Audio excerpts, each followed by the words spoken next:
Barely 24 hours after a letter addressed to the Ashanti Regional Directorate of the Ghana Education Service announcing the sanctions against students was released, some child rights advocates have condemned the action taken by school authorities. Ejisuman Senior High School expelled 7 students who were captured in a viral video engaging in sex talk, an activity the school deemed to have tarnished its reputation. According to the authorities, parents of the affected students consent to the decision to dispel them. But Executive Director of Child Rights International disagrees. We'll hear from Mr. Apia shortly. But first, let's go live to Ejisuman Senior High School, where my colleague, Ohime Teria, is standing by. Hello, Ohime. Hello, Gissy. Ohime, tell us, what have you gathered so far? Yes, Gissy, during the visit to the school, it was business as usual. Students were in the classroom and the teaching and learning was going on smoothly, but the school authorities declined a comment, saying that once the issue has been referred to the Regional Education Directorate, they cannot comment on it. We made efforts to also speak to the regional education officials who tell us the office wants to exhaust all disciplinary avenues before they will be able to make comment on the matter. But I have been speaking to the traditional authorities and citizens alike here of Ejiso, and the response I get, especially from traditional authorities, is that they are not happy. The fact that the school in recent times has gained notoriety in what they call unrepairable damage to the image of Ejisuman as a state and not as a school. What they believe is that had authorities in the school taken certain measures, things wouldn't have gotten to where it is now.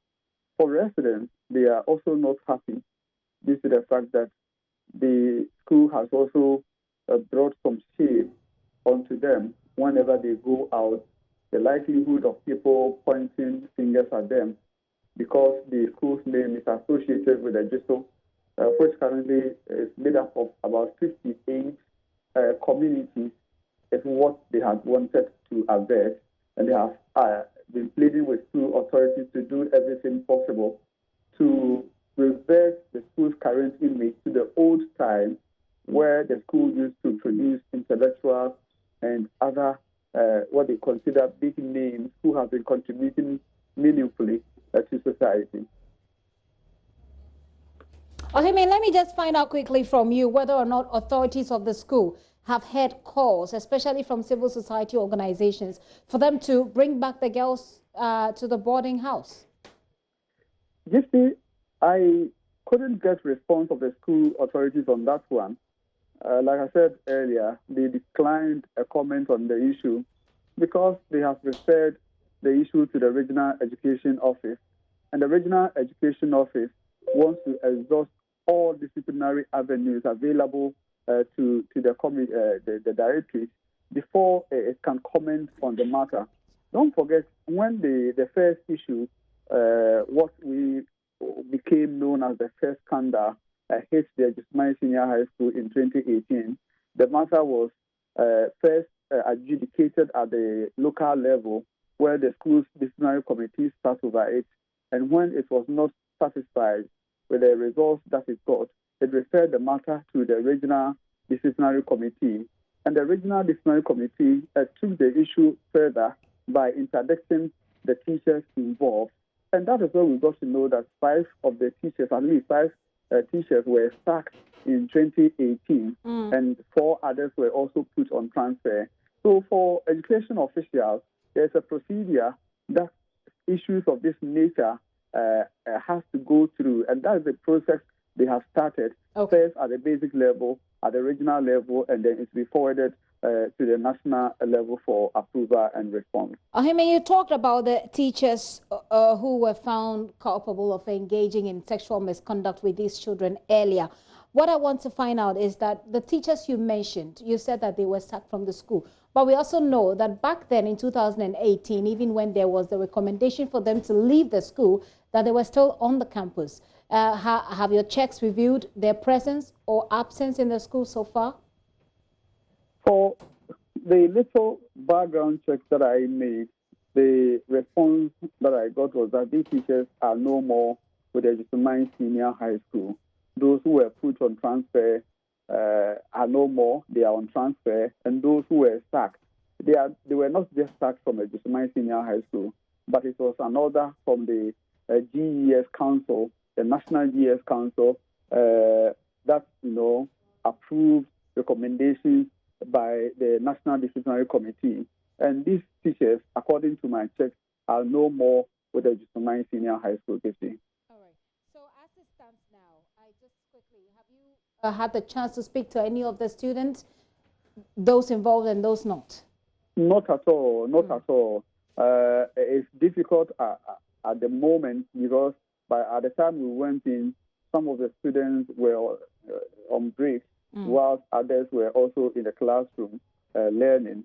So it was difficult to, even for instance, identify the students involved because getting access to the students was a bit difficult.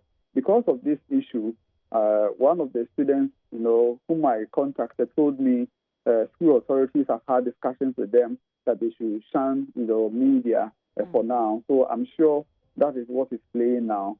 But with time, as we dig deeper, we will be able to identify some of these students, especially their parents, and speak to them of what they make of this development. Don't forget, in the first instance, we spoke to some of the parents who these students opened up to them, and then with the presence of the parents, they told us the kind of ordeal that they suffered in the hands of the teachers. So I'm sure we will be able to gather more information as we move along. Thank you, Ohiming Teria there, who has been following up on the Ejisuman story for us, bringing us an update there. Well, the Executive Director of Child's Right International, Brighter Pia, believes the school authorities erred in the decision to expel the student from the boarding facility. It's about investigating the matter, find the right diagnosis, the symptoms of this behavior, and then prescribe rehabilitation programs for them.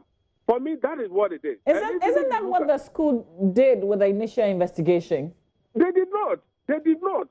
And even if you see the kind of, they said they are organizing counseling services for the school, not necessarily about the children, but they are rather organizing counseling services for the rest of the students who are in school. And for me, if you engage the services of any clinical psychologist, would tell you that it is not appropriate way of dealing with this matter by engaging the service of a counselor for the school and not those who have committed the offense.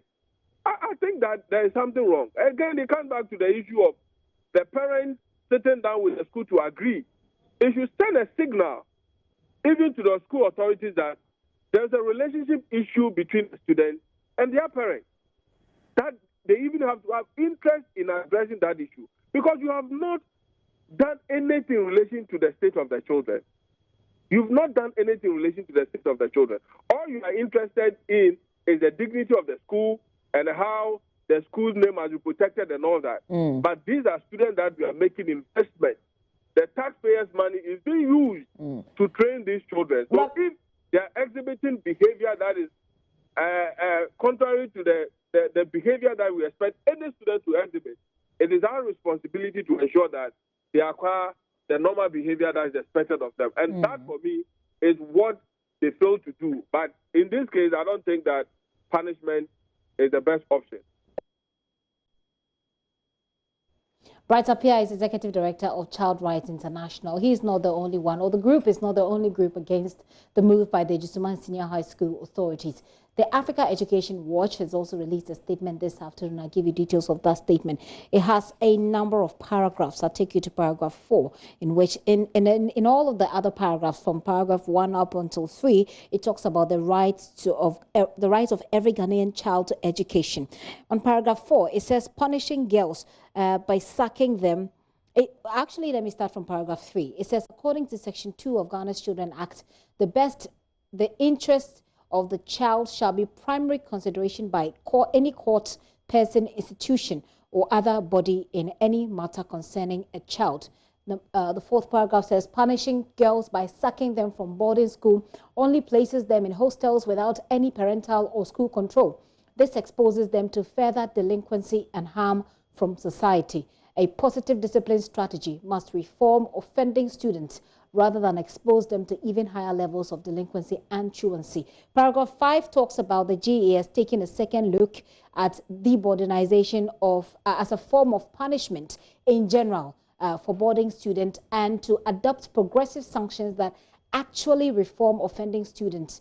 Let's not throw the baby away with the bathwater. It says the Ejisuman SHS action and other similar previous actions need revision. And on the paragraph 6, which happens to be the final one, it says we call for public discourse by all stakeholders, especially parent-teacher associations and the media on this matter. Well, we're making attempts to reach out to the PTA of the school to get their own perspective of what has happened. But let me take you to the GES. We have Cassandra Chumampofo, who speaks for the GES, on the line now. Hello, Cassandra. Hello, Cassandra. If you do hear me, I'd like to find out what your own assessment of this situation is. Hello, Cassandra. Hello, Kissy. Right. Thank you very much for your time this afternoon. I'd like to first of all find out what your assessment of the entire situation is.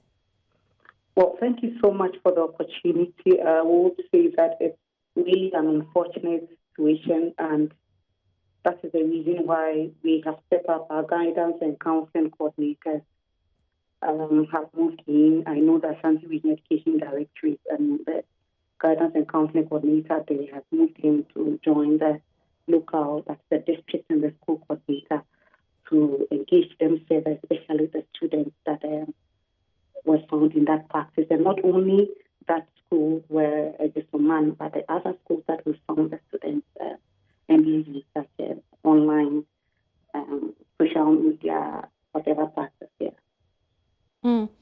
You say that this is a worrying situation. It is indeed. But let me start with the calls by civil society organizations for the deboardinization as a way of punishing students to be reversed or revised. Have you heard this, and what does the GES make of it? Well, I have not heard it, but let me say this, that the school code of conduct that we use in all senior high schools, the use of any electronic or electrical device is not permissible. Now, if you are caught, including the use of cell phones, you are deboardinized. It is because of this particular, for me, I see it as a special case where, for the purpose, they use the mobile phone for a different purpose. They recorded themselves using unprintable words on social media. That is why, because there are many people who, when they use phone, which is not allowed, that is a sanction. Now, for this particular group, which I know, I have not heard the other CSOs, but I know their worry probably is that we have asked them to go home, and that is not the right way. Well, let me tell you, a week ago, management engaged students of Kwejiagri. They also were found in the same thing, and we had to talk to them really sincerely, and we handed over to the guidance and counseling. Yes, we acknowledge that they are kids, they do not really know what they are doing. Sometimes, even if they know, to them, they think that at this age, it is right to do some of these things. So you need to engage them. You need to counsel them. You need to let them know that the path that they have chosen is wrong, and let them know how best they can, do the right things and bring them on track. So it is not that we have deboardinized them and we have left them. The deboardinization was as a result of the use of phone, which is done everywhere. If you call any headmaster, they will tell you that that is the code, and all students are aware. When you go to school, orientation, even before you are admitted, you are told, and parents are aware that you don't have to allow your phone, your wards to take phones to the school. We do timely inspections, but again, we've been students before. Some people would even hide these phones, and then you will not even find them. So the practice that is coming up, for us, we are not happy about it. We have been working and counseling them, but again, it's also telling us that we need to step up our game. And I always say that Some of these things to tell us as a whole that we all have a collective responsibility in bringing up the child, right? As media, as parents, as GES or managers of schools, we all have a role to play. Because out of school, what we have to do. And our guidance and counseling, I'm sure you are aware tomorrow we have 11th February, which is globally marked as I'll just bring you back a little. Cassandra, I'll just bring you back a little. What I hear you say is that the deboardingization as a sort of punishment for misconduct if you are in a boarding school is not, revision of that is not something that's on the table for the GES at all.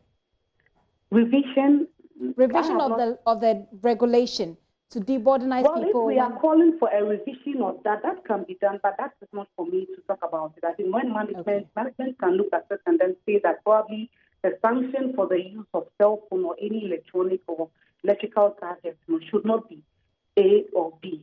But as it stands now, if you use any electrical or electronic, including cell phone, that is a sanction. And that is what has been applied. Okay. But that is also not to say, again, let me emphasize that we have left them to their fate. Clearly, we know that they are really on the wrong path, and we need to bring them closer. In fact, this is the time that we need to engage them more for them to do the right thing, to come back on track. I just want to read for you the one of the paragraphs in a statement that I'm having. We have from Africa Education Watch. I'm sure this is an NGO that's known by you. It says that punishing girls by sacking them from boarding school only places them in hostels without any parental or school control. This exposes them to further delinquency and harm from society.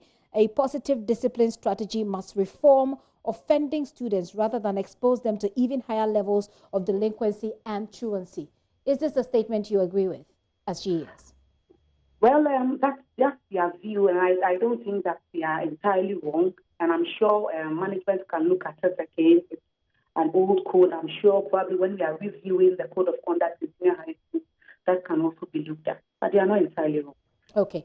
These girls, these particular girls we're talking about from Ejisuman Senior High School, will anything be done, anything else be done? We understand from the statement that the school sent to the GES that they are taking a decision on their fate in the school. What's going to happen to them? Will they be brought back to the boarding, which I get a sense in your answer they are not. But what else is going to happen from here? Well, the decision here was for the board to decide whether what they did, typically, like recording, putting on social media, we need to engage them. And we are looking at where probably they are linked to them, help put them together. So that's what the board will look at. If we are to bring them back to the boarding house and get them, like, during weekends and Saturdays and Sundays, so we can have that continuous engagement with them to change. And I think that's what the board is really looking at. Okay, so to bring them back to the boarding house, but to give them more of counseling and monitor them closely. Is that what I hear you say? Absolutely. We need to monitor them closely. But again, let's also not forget about the roles and responsibility of all of us. I feel that we know that what is happening now, again, we can also attribute it to the safe and responsible use of digital technology. And so GES, through our guidance and counseling unit, we've also partnered with the National Cybersecurity Center of the Ministry of Education. And so for the past few years, we've been sensitizing students across the country on the responsible use of digital media. And so we teach them a number of things. Children and then what they have to share on social media. When they go on social media, they have to do research. They should not post things that are questionable. They shouldn't, a whole lot of things. The passwords and the security things. For the past year, that's what we've been doing. And tomorrow, for instance, 11th is when we are also celebrating the Safe Internet. Okay. Yes, we are hoping, we are celebrating Safer Internet Day. That's 11th. We hope to also strengthen all of that. So we are doing a lot, but again, this is a collective responsibility, including you, the media. we get that. What you show on TV, what we listen and all of that, we should all put our hands on deck to ensure that the children are raised well. True. Finally, Cassandra, what is the outcome of that sexual abuse case that the investigative committee was looking into last year? This had to do with Ejisuman Senior High School. Oh, Ejisuman, we terminated the appointment of those that were found guilty. Yes. I think I would have to get the details. I remember that we were dancing engagement on that. I'll take that and then we can have, but I know that the appointment was terminated. Yeah. What it means is that they cannot teach in any school at all in this country. I mean, any GES school. Well, when your appointment is terminated, you can be engaged again by any other person because they have not been dismissed from public service. But they cannot teach here for GES at our level.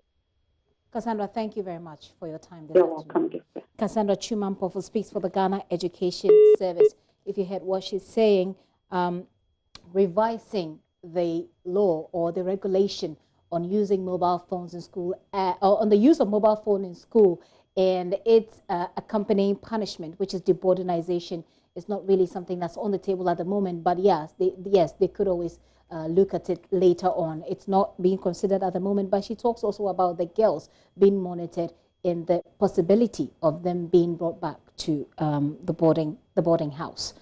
If you're just joining, this is a story about Ejisuman Senior High School, in which a video that went viral, in which girls of the school were seen engaging in explicit conversations about sex. And they've been deboardingized because the use of mobile phones in boarding houses is prohibited. We'll take a few comments from you. This one says, good afternoon now, Alfred from Kwando. In fact, what the behavior the student displayed was really immoral and they have to be cancelled. Thank you very much for your message.